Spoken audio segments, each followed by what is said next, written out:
Are you guys all having buyer consultations before you get out there? We're getting 5 a year from Zillow, 5 a year from, I'm like, why? Like, this is low-hanging fruit, right? How are you different from every other broker? Have you guys ever lost a buyer?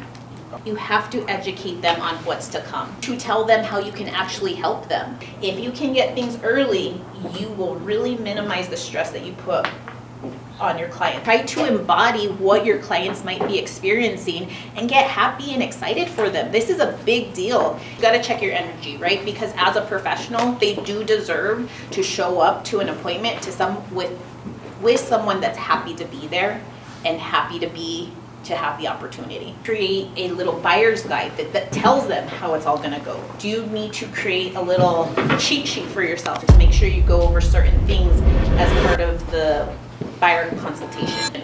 Are you guys all having buyer consultations before you get out there? Okay, I think they are a game changer. It's a great opportunity to talk about those expectations. In my buyer consultation, I actually go through the purchase agreement, like quickly, but we go through it. And one of the places that I stop and touch on is the inspection period. Because again, buyers are influenced from everything, their families, TikTok, Instagram. They're like, okay, the seller has to fix everything, right? No. And then that's also when I tell them that an inspection report can feel a little overwhelming because they're noting everything, right? The house is under a microscope. And I said, even think about where you currently live. That house would have things, right? That doesn't mean it's a bad house. All homes under a microscope are going to have things. I said sellers are typically responsive to things that relate to functionality and safety. And then an inspector, and I will give that example of an electrical plate actually very frequently, right? Because it will show up. Tim, one of our inspectors, will know an electrical plate, possible implications, death. Oh, like, geez, that's a little bit much, right? Yeah. So I tell them that because it plants the seed that even though they're hearing things on the inspection report, I was like, you know what the solution to that? A brand new plate that costs 25 cents, 50 cents, right? So it gets them in this awareness that we may see some things, but we shouldn't throw things or blow things out of context, right? And so that's one example that really helps them see like, oh yeah, I may see things on the inspection report, and just because it shows up on that doesn't mean that the house is a bad house. So I tell that story at the time of inspections. Didn't go a long way. Do all of you guys have a bio at least somewhere? Yes. Okay. I don't. So now I just realized that I get a bio. You don't at all? Not Like all. on your Just KW referral page? It's Like just there's no a bio? generic one. Okay, another thing on your, okay, that's another place that I have my bio is on the KW referral page. Got a referral just this week from someone that said that they read my bio and of the people, they resonated with who I was. That one's good for like 5 a year. Like the KW referrals, I used to get about 5 a year If from you them. were getting 5 a year from Zillow, 5 a year from, I'm like, why? Like, this is low-hanging fruit, right? And these people are finding you and connecting with you because you just said who you are all day, every day. I've never had someone come from Zillow or from the KW that wasn't like a perfect fit for me, because I think the bio kind of speaks for itself. I'm not getting some crazy personality because that's not the point. The vibe is in the bio. How often do you update your bio? That's a good question. Like every couple years, but I was thinking about this the other day that, you know, how do I maybe go back in?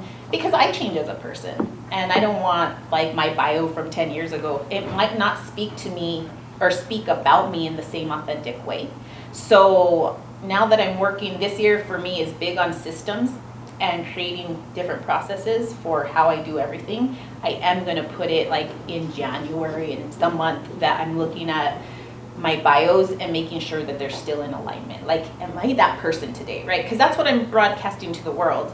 And you know, if there's any changes, I want it to reflect who I am today. So I would do it once a year at minimum. How are you different from every other broker?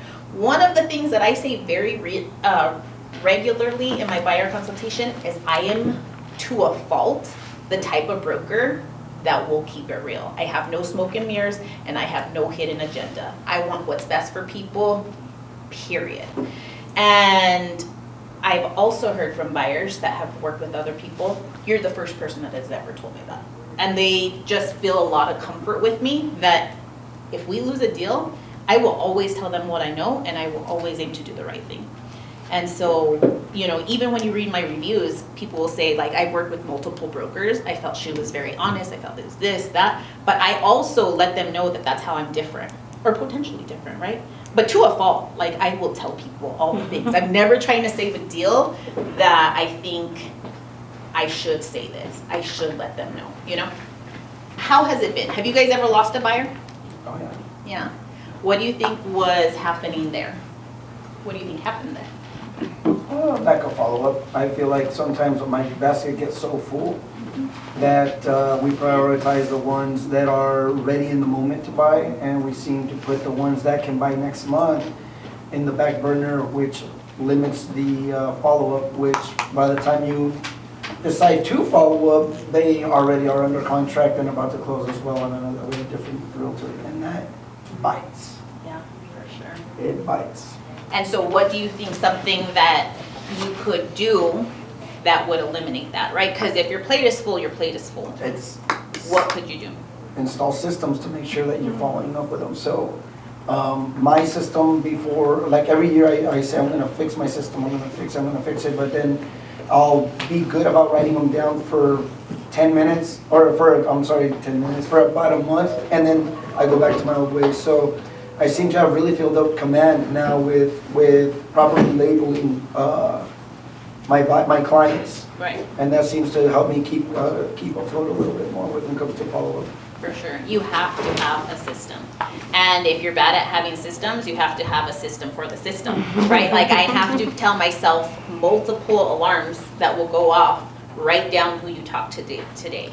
You know, put who you talk to in command. Do you need to follow up with anyone today? Because I am going all over the place. I know that my system should be put them in command, but I need a system before I even put them in command to tell me to put them into command. So you have to know your personality, right? So if you develop a system and you're not using your system, you don't have a system. So what comes before that?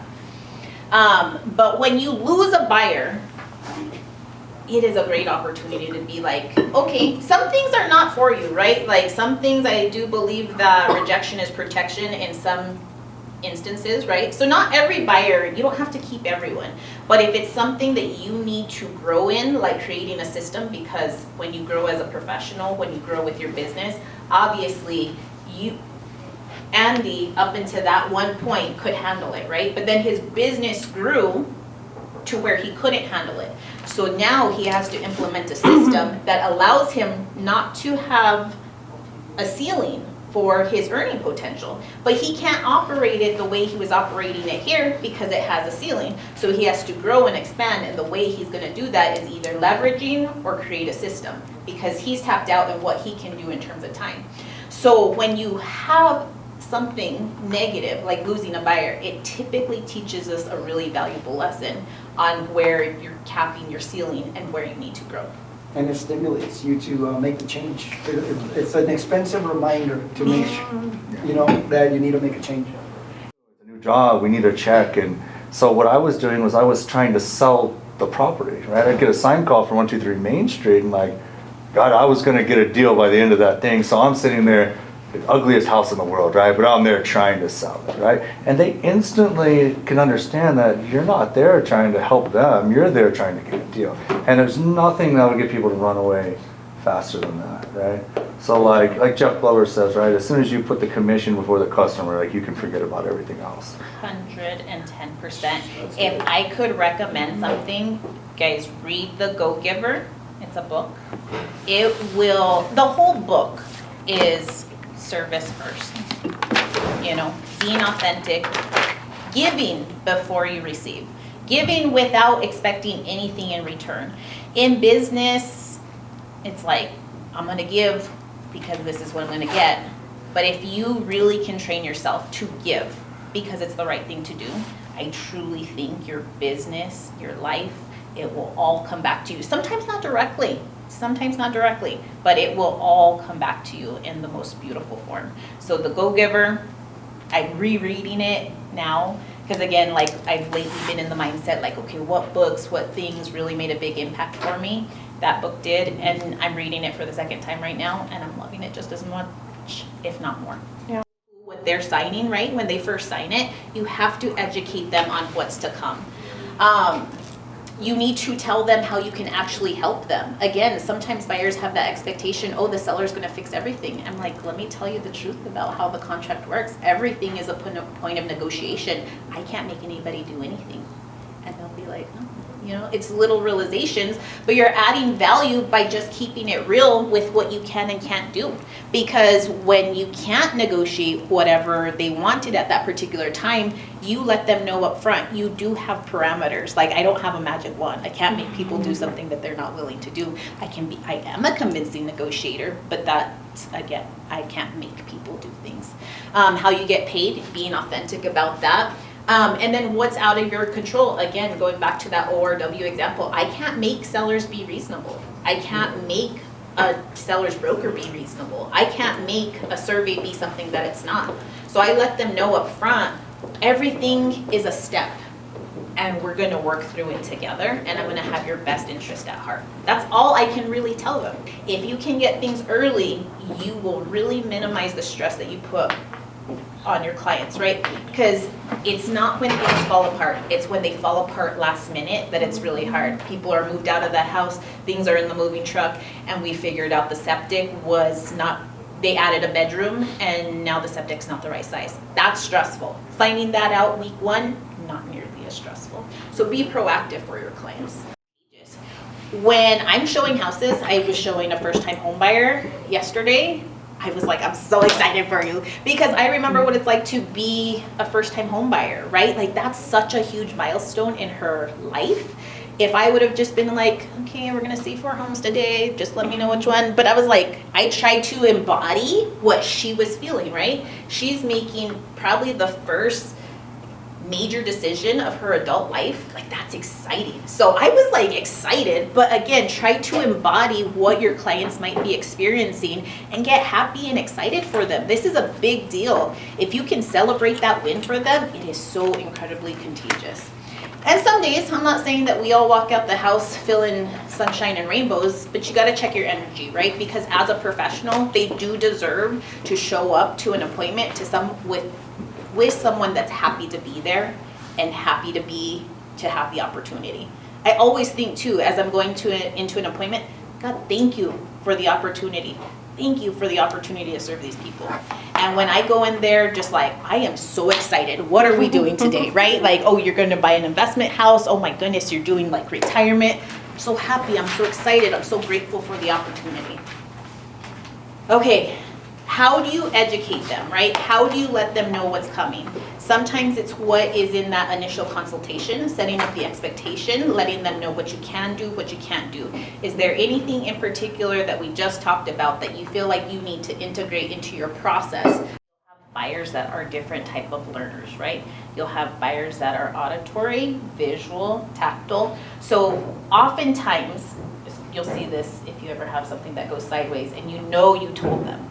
But they're like, I don't ever remember you telling them to me. Mm-hmm. Not because you didn't tell them, they're just not an auditory learner, right? And in the beginning of the process, they have so much that they're trying to remember. They got lender things, they're trying to think of the house, they're trying to think of a lot of things. So creating materials that speak to different learning types, I think really helps it sink in. Mm-hmm. So if you're already saying that, what is something like a written visual that you can create for them that would also explain it, right? So then you take it home, maybe they're looking through it, and then it finally resonates what you said. That's a good idea. Or creating a video around it, right? Mm-hmm. So then you have the people that don't want to look at anything, they were kind of distracted, they're already off of work, right? They weren't like fully present, but they'll watch a video and then it might resonate at that point. Mm-hmm. So duplication, I don't think is a bad thing. Tell your people whatever is important for them to know multiple times over, because it won't always sink in. Think of how many people tell you things regularly, and sometimes it's not till like the 5th time that you're like, I get what you were saying. Yeah. Right? So anything that you tell people that's important for them to know, figure out ways within the system that you can repeat that message. Either say it, print it, video. Something along those lines. To be right? So you have to create an experience. People can go through a transaction, right? You can go through a transaction. You can feel like you were dragged through the mud and you got through a transaction, right? But no, you want to create an experience for your buyers. One of the biggest things is they want to know what's coming. You know what's coming, but they don't know what's coming. Folio is a great tool for that.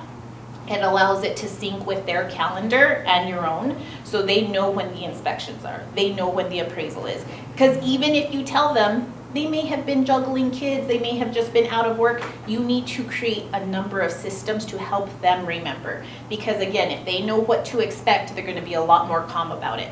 They say that if a client is reaching out to you for a question, you've missed the mark, right? Because your job was to create and pre-pave what's to come for them. And if they're asking you about something, that means that they had enough uncertainty about what was coming that they had to reach out to you. As the professional, you pre-pave all of that for them. So another one of my systems is every Monday, I'm updating my clients on what's to come. That's also that they already have it in Folio, right? They have the dates, it's all on their calendar. It's in an initial email. I think the more you can communicate with your clients, the more comfortable that they will be. Because they will be like, oh, I didn't read that email. Okay, great, I sent it to you in text message. I'm gonna call you about it too, right? Like another thing that I think happens, and again, this is where the creating raving fans comes in, is once a transaction closes, you have to stay connected to these people, right? The fact that they gave you the opportunity to either buy or sell with you is huge, but you have to say, hey, I care, right? Like I check on people randomly, like, hey, how's everything going? Oh my goodness, how's everything going with the house? Oh, the AC happened, blah, blah, blah. I'm like, hey, let me reach out to your home warranty person. That shouldn't be happening. Is that my task? A year and a half after closing? No, but I know who the warranty person is, and if I can help her with that, I am there to add value, not just during the transaction, but I tell people I'm their realtor for life, right?